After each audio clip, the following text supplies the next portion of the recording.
ರಾಜ್ಯದ ಮಂತ್ರಿಗಳು ಮತ್ತು ಶಾಸಕರಿಗೆ ಯುಗಾದಿ ಉಡುಗೊರೆ ಸಿಕ್ಬಿಟ್ಟಿದೆ. ವೇತನ ಡಬಲ್ ಆಗಿದೆ. ಭತ್ಯೆಯಲ್ಲೂ ಭಾರಿ ಏರಿಕೆಯಾಗಿದೆ. ಗ್ಯಾರಂಟಿ ಯೋಜನೆಗಳ ಹೊರೆ, ಸಾಲದ ಸುಳಿಯಿಂದ ಸಂಕಷ್ಟದಲ್ಲಿದ್ದರೂ ಸಚಿವರು ಮತ್ತು ಶಾಸಕರ ವೇತನ ಹೆಚ್ಚಳಕ್ಕೆ ಅದ್ಯಾವುದೂ ಅಡ್ಡಿಯಾಗಿಲ್ಲ.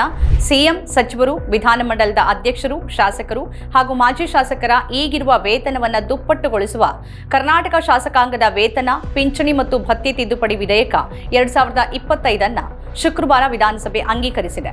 ಈಗಿನ ಪರಿಷ್ಕರಣೆಯಂತೆ ಸಚಿವರು ಮತ್ತು ಶಾಸಕರ ವೇತನ ಮತ್ತು ಭತ್ಯೆಗಳಲ್ಲಿ ಆಗಿರುವ ಹೆಚ್ಚಳ ಎಷ್ಟು? ಇತರ ರಾಜ್ಯಗಳಲ್ಲಿ ಶಾಸಕರ ವೇತನ ಎಷ್ಟಿದೆ?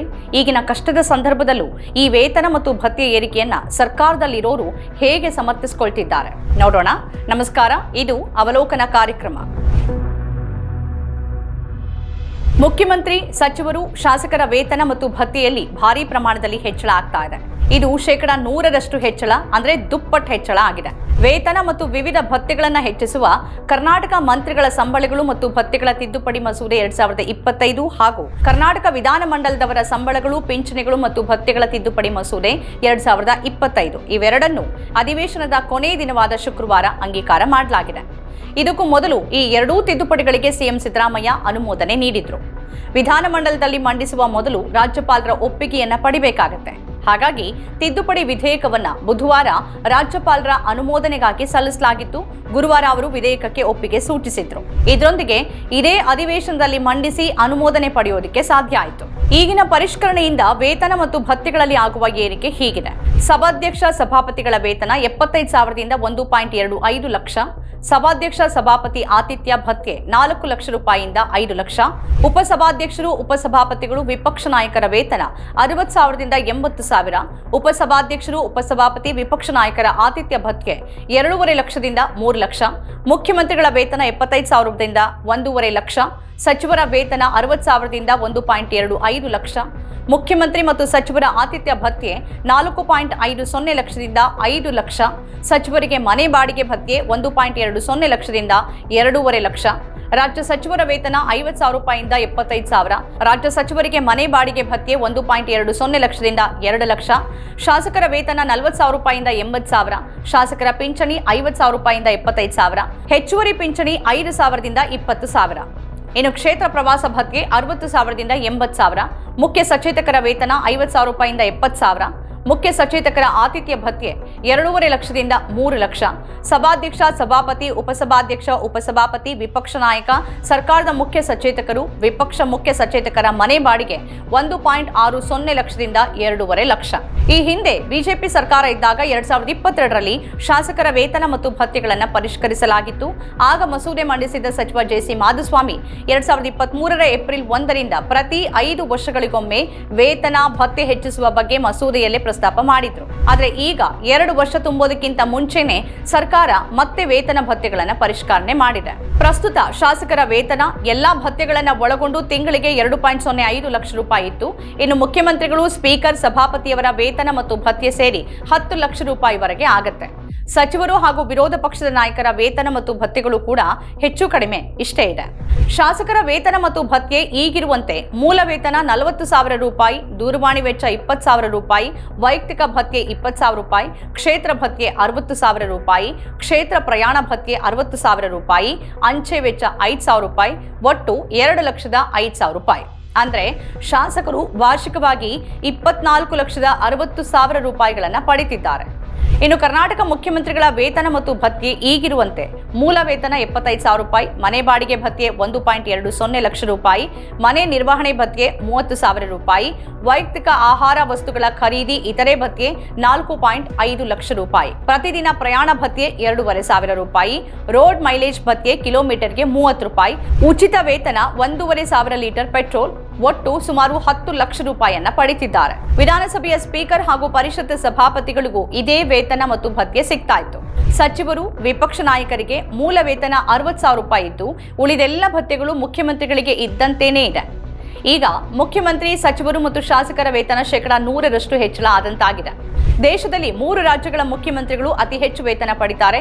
ತೆಲಂಗಾಣದ ಮುಖ್ಯಮಂತ್ರಿಗಳು 4.10 ಲಕ್ಷ ರೂಪಾಯಿ, ದೆಹಲಿ ಮುಖ್ಯಮಂತ್ರಿಗಳು 3.90 ಲಕ್ಷ ರೂಪಾಯಿ, ಉತ್ತರ ಪ್ರದೇಶದ ಮುಖ್ಯಮಂತ್ರಿ 3.65 ಲಕ್ಷ ರೂಪಾಯಿ. ದೇಶದಲ್ಲಿ ಅತಿ ಕಡಿಮೆ ವೇತನ ಪಡೆಯುವ ಮುಖ್ಯಮಂತ್ರಿಗಳು ಅಂತಂದ್ರೆ ತ್ರಿಪುರಾ ಮುಖ್ಯಮಂತ್ರಿ. ಅವರ ವೇತನ 1.05 ಲಕ್ಷ ರೂಪಾಯಿ ಇದೆ. ಇನ್ನು ಇತರ ಕೆಲವು ರಾಜ್ಯಗಳಲ್ಲಿನ ಶಾಸಕರ ವೇತನ ಹೀಗಿದೆ.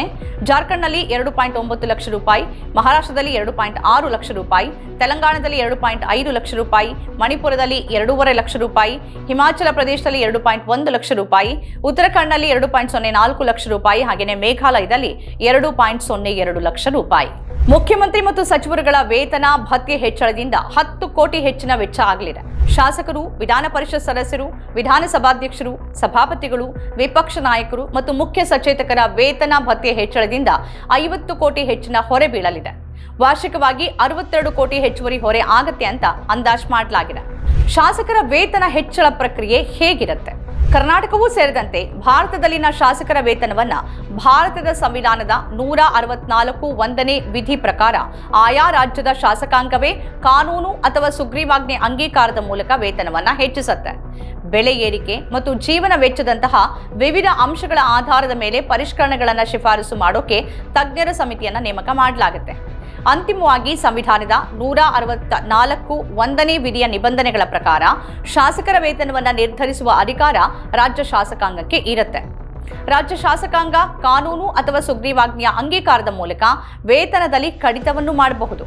ಈ ಹಿಂದೆ ಕರ್ನಾಟಕದಲ್ಲಿ ಶಾಸಕರ ವೇತನ ಕಡಿತಗೊಳಿಸಿದ ನಿದರ್ಶನಗಳಿವೆ. 2020ರಲ್ಲಿ ಕೋವಿಡ್ ಕಾರಣದಿಂದ ಉಂಟಾದ ಆರ್ಥಿಕ ಒತ್ತಡದ ಹಿನ್ನೆಲೆಯಲ್ಲಿ ರಾಜ್ಯ ಸರ್ಕಾರ 1 ವರ್ಷದ ಅವಧಿಗೆ ಶಾಸಕರು, ಸಚಿವರು ಮತ್ತು ಮುಖ್ಯಮಂತ್ರಿಗಳ ಸಂಬಳ ಮತ್ತು ಭತ್ಯೆಗಳಲ್ಲಿ 30% ಕಡಿತ ಮಾಡಿತ್ತು.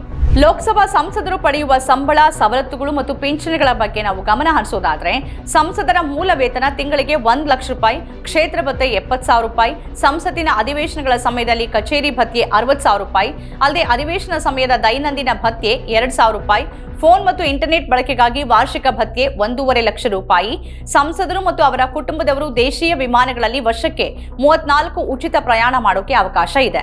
ಅಲ್ಲದೆ ವೃತ್ತಿಪರ ಮತ್ತು ವೈಯಕ್ತಿಕ ಕಾರಣಕ್ಕೆ ಯಾವುದೇ ಸಮಯದಲ್ಲಿ ಪ್ರಥಮ ದರ್ಜೆಯ ರೈಲು ಪ್ರಯಾಣವನ್ನ ಮಾಡಬಹುದಾಗಿದೆ. ರಸ್ತೆಗಳನ್ನು ಬಳಸುವಾಗ ಮೈಲೇಜ್ ಭತ್ಯೆಯನ್ನು ಕೂಡ ಪಡೆಯಬಹುದು.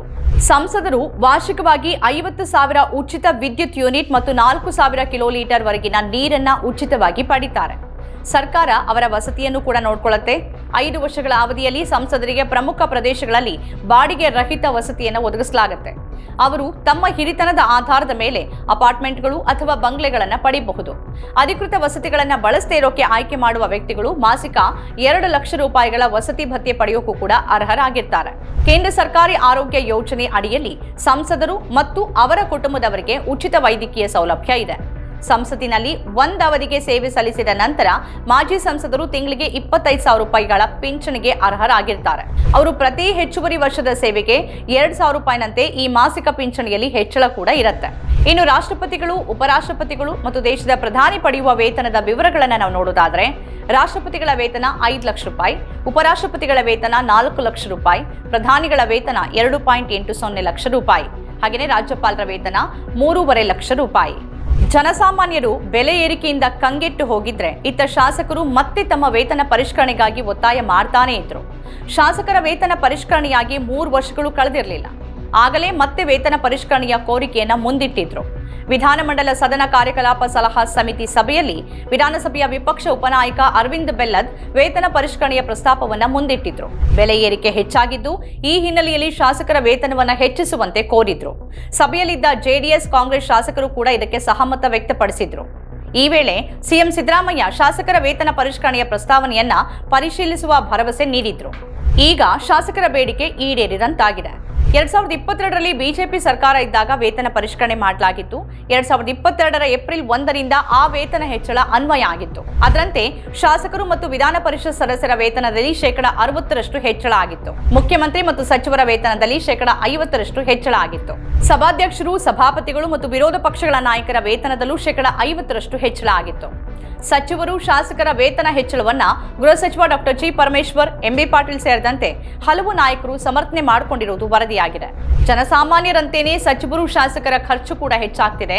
ಎಲ್ಲರೂ ಬೆಲೆ ಏರಿಕೆಯಿಂದ ಬಳಲ್ತಿದ್ದಾರೆ. ಶಾಸಕರು ಕೂಡ ಇದಕ್ಕೆ ಹೊರತಲ್ಲ. ಅದಕ್ಕಾಗಿಯೇ ಮುಖ್ಯಮಂತ್ರಿಗಳು ಈ ನಿರ್ಧಾರವನ್ನು ತೆಗೆದುಕೊಂಡಿದ್ದಾರೆ ಅಂತ ಪರಮೇಶ್ವರ್ ಹೇಳಿದ್ದಾರೆ ಅಂತ ವರದಿಗಳು ಉಲ್ಲೇಖ ಮಾಡ್ತಿವೆ. ಸಚಿವ ಎಂಬಿ ಪಾಟೀಲ್ ಕೂಡ ವೇತನ ಹೆಚ್ಚಳವನ್ನ ಸಮರ್ಥನೆ ಮಾಡಿಕೊಂಡಿದ್ದಾರೆ. ಸ್ವತಂತ್ರ ಸಮಿತಿ ನಿರ್ಧಾರ ಮಾಡಿದ್ರೆ ಶಾಸಕರ ವೇತನ ಮತ್ತು ಸವಲತ್ತುಗಳನ್ನು ಹೆಚ್ಚಿಸುವುದು ಸ್ವೀಕಾರಾರ್ಹ. ಪ್ರಧಾನಿಗಳು, ಸಚಿವರು ಮತ್ತು ಸಂಸದರು ಕೂಡ ವಿಶ್ವದಲ್ಲೇ ಅತಿ ಹೆಚ್ಚು ಸಂಭಾವನೆ ಪಡೆಯೋರಲ್ಲಿದ್ದಾರೆ. ಇದು ಅವರನ್ನ ಹೆಚ್ಚು ಸ್ವತಂತ್ರ ಮತ್ತು ಕಡಿಮೆ ಭ್ರಷ್ಟರನ್ನಾಗಿ ಮಾಡುತ್ತೆ ಅಂತ ಎಂಬಿ ಪಾಟೀಲ್ ಹೇಳಿರುವುದಾಗಿ ವರದಿಯಾಗಿದೆ. ಇದು ಈ ವಾರದ ಅವಲೋಕನ. ಈ ರೀತಿಯ ಬೇರೆ ಬೇರೆ ವಿಶೇಷ ಕಾರ್ಯಕ್ರಮಗಳನ್ನು ನಾವು ನೋಡಬೇಕಾದ್ರೆ ನಮ್ಮ ಚಾನೆಲ್ ಸಬ್ಸ್ಕ್ರೈಬ್ ಮಾಡಿ. ನಮಸ್ಕಾರ.